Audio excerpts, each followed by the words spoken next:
I'm joined by Anthony Chan. He's the Managing Director and Chief Economist from investment bank JP Morgan Chase's Private Client Division. Anthony, great to have you back on the show. Thank you for joining us. All right, the EU, it's suffering, it's struggling.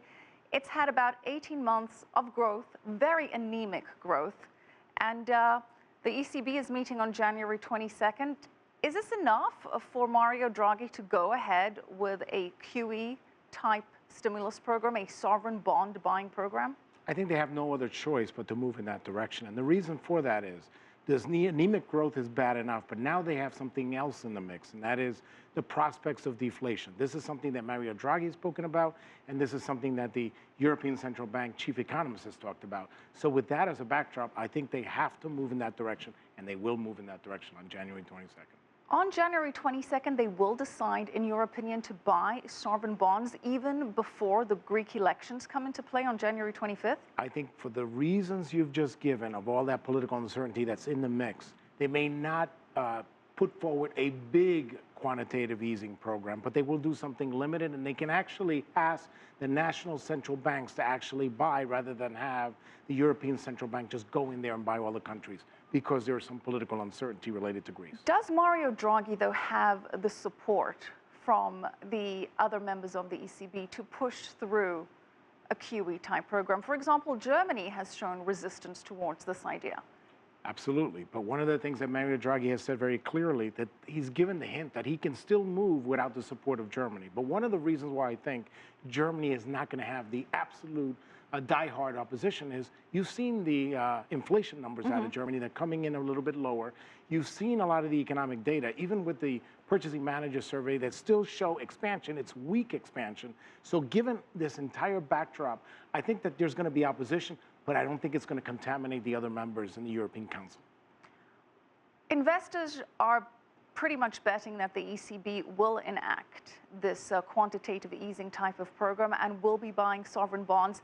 And we've seen that push down the euro, along with the prospect of the Syriza party winning these elections in Greece, which could possibly then force them to be kicked out of the euro, to leave the euro, because they're saying they want to renegotiate the terms of the bailout.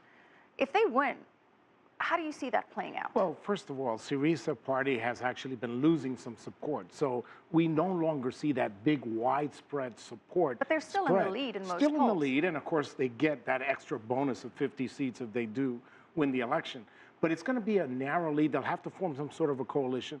And the good news is a lot of the other peripheral countries are much stronger now. We're talking about the other countries that were much weaker back in 2012. We've seen the reform. Look at Spain, for example, much, much faster. So the risk of contamination or contagion is much, much less. So I think it puts the core countries in a stronger bargaining position versus Greece. And that's why already Germany has basically said, if you want to walk away, you can. I think they're pushing the point a little too hard, but I think that the point is well taken given the strength, relative strength of these other countries compared to 2012. But is it likely that Greece will elect a government, and that government, the Syriza party, will opt to leave the euro? What would that mean for Greece? My suspicion is that they won't, but it's certainly a negotiating tactic right now. And I think some concessions will be made, but certainly not all of the concessions that Syriza party wants, and certainly probably a little bit more than Germany and other countries in the core countries of Europe would like to give. But again, that's the way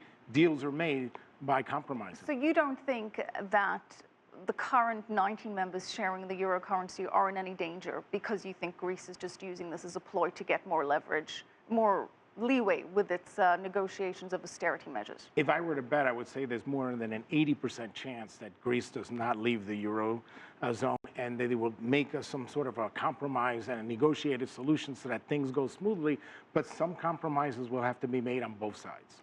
On the off chance that Greece does leave and does have its own currency and is then able to devalue it and make itself more competitive, is that a point that could then create a situation where other countries think to themselves, we can have more control of our economies and more control of our currencies and be more competitive if we leave the euro? Well, I think it's very clear that if Greece leaves the Eurozone, and somehow they are much better off and they have no problems, it certainly sends a strong signal that other countries should do it. But in a backdrop where there's going to be no support for Greece whatsoever, and there's going to be more pain to the country if they leave, that's going to discourage other political parties like in Spain, Demos and others, from actually moving in this direction. So if they get a sweetheart deal where they can move out and they actually can ease their way into recovery, of course it will. But that does not seem to be the deal that the Eurozone is talking about. All right, so the Eurozone not in any imminent danger as we know it right now. Minimal danger. Very minimal danger. All right, we're going to have to leave it there. Thank you so much. Anthony Chan, Chief Economist and Managing Director at JP Morgan Chase Private Client Division.